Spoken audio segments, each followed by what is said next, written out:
What is going on, guys? You know here, back again with another video. Today we are reading some more Jujutsu Kaisen. We're in chapter 244, and it is titled the Decisive Battle in the Inhabited Demon-Infested Shinjuku, Part 16. And we are here. Shinjuku Showdown Round 3, Higuruma and Yuji versus Ryoma and Sukuna. I'm scared for both of them right now, so I hope they can pull it off. I'm excited to hop into this. This is a fight we've been waiting for. Crazy cliffhanger last week. I'll probably talk about that after the chapter. But let's hop and get into this. Look at them, both of them coming down from the air. Yuji's looking determined. He got his fist. I really want to know what these fists are. He's where are these arms he got? Higuruma looks determined as well. He also looks scared because, bro, this man, he got his curse technique I think 12 days ago, 2 weeks ago. Oh no. These are like a month. This is yeah. So he got it 2 weeks ago before the Culling Games, and this has been like a month or so, and now he's here. It's crazy. Sukuna is just smiling. Shout out to TBC for all the hard work on these translations. I really appreciate y'all. I have written some jokes in the style of Shinku Jessica as a hobby. I tinker within. Ended up using them as a mods outfit. Okay, that was his comments. All right, we get a flashback. Probably only go over the plan. In the case that Gojo loses, we need a backup plan for Kenjaku. We have Takaba create an opening for Okotu to strike, but we'll really need Okotu back ASAP. So we're counting on you. The issue is Sukuna. Even though it's an all-out battle, we still have to decide who we're sending to the battlefield. What a dumbass. All out means everyone is fighting. I'm going first though. Yeah, cause Shimo. Damn, bro. He really thought he is that. He really thought he was him. And just what would be the point of sending someone to get killed if they can't even buy us an opening? Take our Miwa for example. Damn, why they play Miwa like that? She was lacking power to begin with, and then she went in and made a binding vow in Shibuya to never swing again. To never swing a katana again? Kenjaku stopped this. Wait, that was her last move. The one where she pulled this. I put everything into it. Bam, sword crack. Cause I know too much about Miwa, or I know so much about Miwa because of the community. Hold on, my hands are ashy, bro. I know so much about the community because of Miwa. I know so much about Miwa because of the community. They drilled her. Okay, so she could never wield a katana again. Damn. I mean, katana. You can use other weapons, right? It just said katana. So we'll see. We'll see. That's oh, that makes that panel in the Culling Games where she was just walking through the city that much heartbreak. Okay. I'm getting too far ahead of myself. With regards to the merger with Tegan-sama, I have a feeling that we could use curse energy to prevent ourselves from being included. We can use curse energy to prevent ourselves from being included. Okay. Even if Sukuna and Kenjaku get their way, I don't think it's impossible to survive the merger when the resulting monster begins wreaking havoc on the world. I personally don't want the monster to happen because it's going to feel like a Ten Tails thing, and I mean, I'm okay with a big beast, like everyone fighting a big beast, but I like everything like grounded right now. Oh, my manga fell. I'll get that. Though I expect Kenjaku to immediately hunt down the remaining players. No matter how this plays out, we'll at least have a few days. Even more if Sukuna is the only one of those two standing left. I'm sorry, but I have to abstain from participating. I don't think I'll be of any assistance. Oh, that's Kamo. Come, bro. It would have been nice if you had at least a couple hits on Kenjaku. Knowing his story. I like to watch over my family, if even for a little while. I intend to take them with me and flee overseas. I'm very okay. Got it. No worries. He was like, yo, don't talk. We got a plan to be making. You're interrupting. This isn't some public execution. We don't need to hear anybody's explanation. The only ones who will be useful in this fight are the crazy one. Are those crazy enough to try? Thanks for teaching me all that stuff, senpai. You really help, because Choso sucks at teaching. Is that so?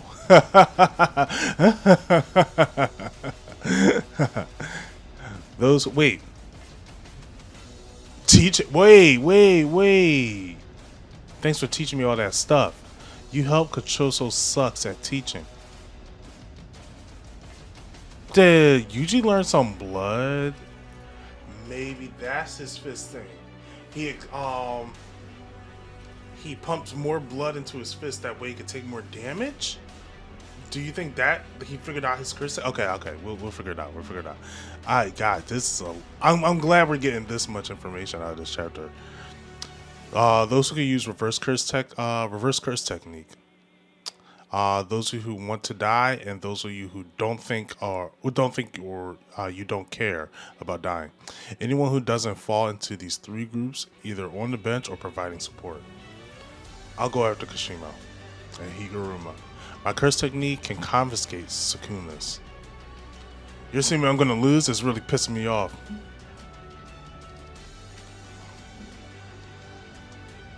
Come on, buddy. Just a hypothetical, man. We're just thankful that you're letting Gojo-san take the first crack at it. I'm not okay with that either. If he's sentenced to death, I can fight Sukuna with the Executioner Sword. A sword that kills with a single swing. It'll be a big help if you can't be, But even if you can't, be sure whether the verdict will be confiscate or death penalty, right? That'll depend on which crime the judge charges Sukuna with. You don't have to say there. Wait, you don't have any say there, do you, Higuruma? None. Sukuna and I swapped 3 times. At my high school, at the detention center, and at Shibuya. He caused tons of casualties, both at the detention center and Shibuya. And since swapping to Fushigiro's body, he's probably been doing whatever he pleases. I think the most of what he's done has been pretty serious, and there's a pretty high chance that the judgment prosecutes a crime that will be punishable by death. Honestly, it's hard to say. If we summarize our current knowledge of Sukuna's actions, at Itadori's high school, bodily harm against Itadori by means of taking over his body, attempted murder of Gojo Sartaro. People are going to take that the wrong way. I know people are going to take that the wrong way. Attempted murder, Gojo Sartaro. No, this was at the high school. Guys.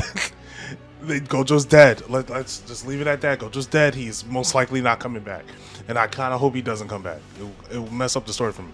At the detention center, the murder of Itadori, since he came back to life, I suppose it would be considered attempted murder. Attempted murder of Fushiguro Megami.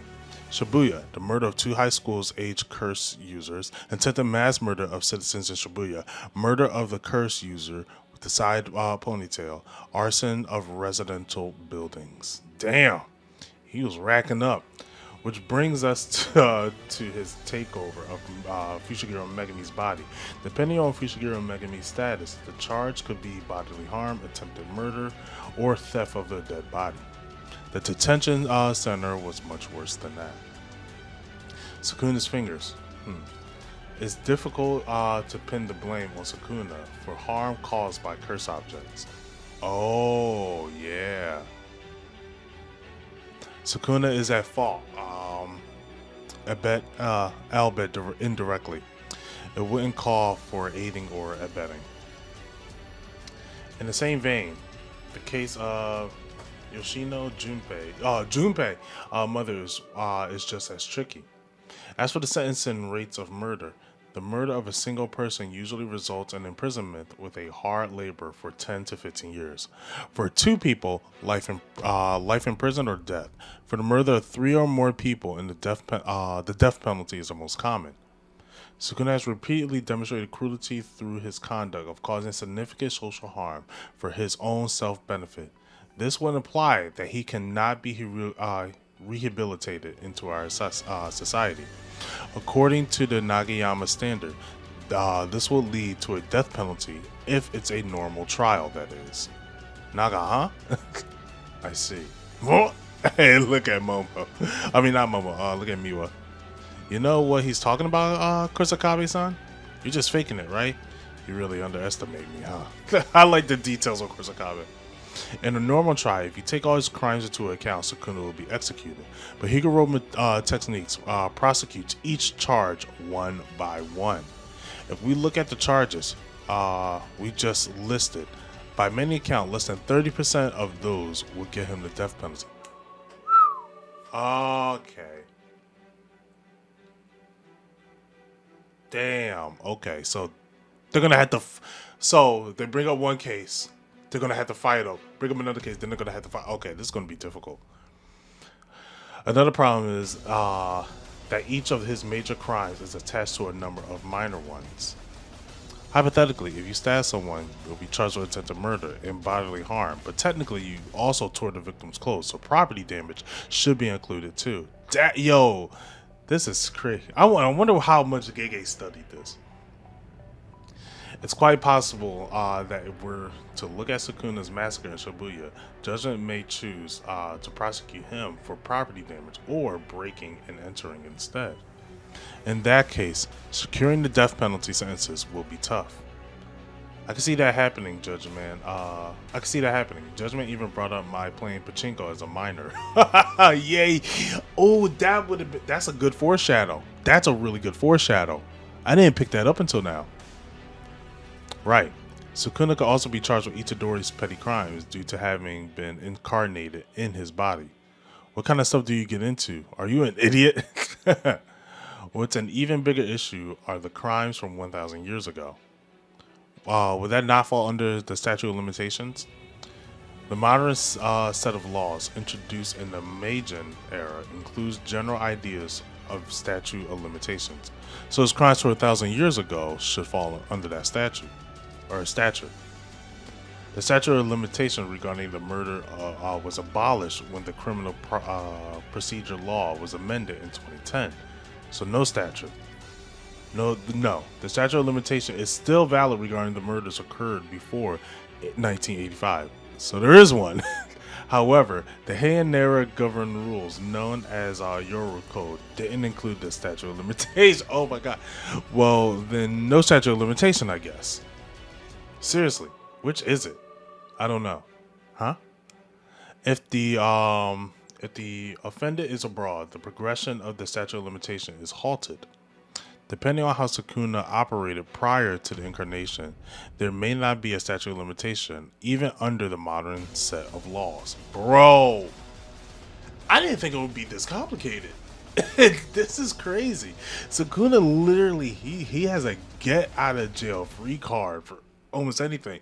Like, looking at all this, bro, it's like, damn. It's like, I thought this would be much easier, but no. Like, if it takes time, he wasn't incarnated and considered it to be him being abroad. Precisely. Judgment is a Shikigami manifest by my curse technique. If I see something as even remotely possible, if I see something even remotely possible, so too will judgment. Which means that taking into account Suna's crimes from 1,000 years ago, judgment's discretion, and Sukuna's innumerable crimes, both big and small, the chances of judgment lands on a charge that gives us a clear-cut death sentence are extremely low. Bro, even with the guilty verdict leading to confiscation, I'm just grateful you're able to do something. Still, I'm not sure if both techniques will be confiscated. I never trialed someone with multiple abilities before. That's right. He do got... Bro, this is hard. Either way, it's a huge help. I think I have something. I may have a way to ensure Sukuna gets the sentence to death. Okay, what is he usually thinking? Oh, we're switching back to the battle, of course. And we got Mei Crows coming at Sukuna. Did he use the thunder? I think he used a thunder strike with the amulet he has. Yeah, the crows are fried. Gojo-kun, Kenjaku, and that's Sukuna.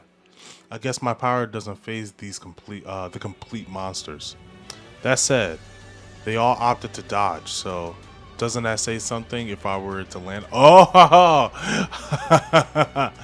right. I like how Mei does that. Is that Momo with her? I think that's Mei and Momo. Yeah, that looks like her hair on the brim. He distracted the rest. He's distracted. The rest is up to you, Higuruma-kun. Comes with the hammer, slams the hammer down. Sukuna dodges that. While Sukuna dodges. Oh no, Sukuna looks over at Yuji. Yuji slides in. Alright, what we gonna do? He's punching the rebel. And it goes flying at Sukuna. Oh, he's trying. Wait, what? His hand. Someone grabbed his hand. Who grabbed his hand? Like, it looks like a binding cloth is like with it. Anyway, Yuji comes in, punches Sukuna. And he's like, oh, he's shaken up. Was that? Itadori. Okay, hold up. This could be a number of moves. What if that was Divergent Fists? Oh, okay. It's something to do with these hands. I really want to know this ability. I'm so curious. Itadori, we're having a retrial. Domain expansion, deadly sentencing. All right, and the domain forms around everyone. This looks like it just should have been a double page spread, but okay. We'll appeal. We'll have a retrial for that previous case and drag Sukuna into it. If we do that, we can charge Sukuna with the Shibuya massacre. Deadly sentencing chooses one of 3 court tiers at random when prosecuting. God, then that won't work. Hold on. If I apply for a retrial for a case that has already been settled, under the pretense of Sukuna being added as a co-defendant, reopening the case may be possible. The logic is, there isn't any direct benefit to me. It would essentially be as if I targeted Itadori with my technique. Even if it doesn't work, we can at least narrow down the crimes to those done while incarnated in Itadori's body. Itadori Yuji is accused under suspicion of committing mass murder in Shibuya on October 31st, 2018. He didn't kill anyone. His previous confession in high court falls motivated by a strong sense of personal accountability. The real culprit is have the tides turn, ready for death. The battle of the courtroom is now in session. Break next week. I can see Higuruma dying. I don't know how. Sukuna might have something planned. This will also be a great way to know Sukuna's other abilities as well, because they said it may take it, but because someone has multiple abilities, he's not sure which one it will take. So I'm very curious at this. Anyway, what an incredible chapter.